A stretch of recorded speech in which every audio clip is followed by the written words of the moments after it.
नमस्कार मित्रांनो, स्वागत आहे आजच्या ब्लॉगमध्ये. मोठा भाऊ आणि मी आलो होतो ATM मध्ये कारण आम्हाला काढायचे होते पैसे. मग नंतर मोठ्या भावाला गावामध्ये सोडून दिलं आणि मी निघालो डायरेक्ट घराच्या दिशेने.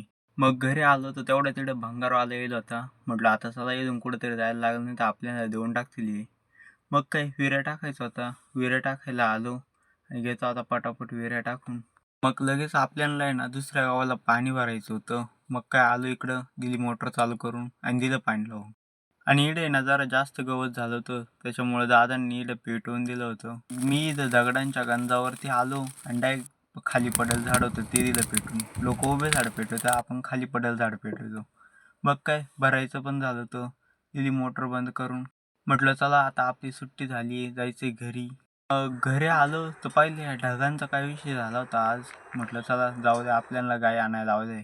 मग काय इथं गेटपाशी आलो आणि बिना चावीचं कुलूप उघडलं. म्हटलं आता गाई बाहेर काढून घेऊ. गाईंना माहिती झालंय मी आलो त्याच्यामुळं गाई पण आल्या होत्या. मग आता गाई घेऊन मी जातो घरी. आपण भेटू उद्याच्या ब्लॉगमध्ये.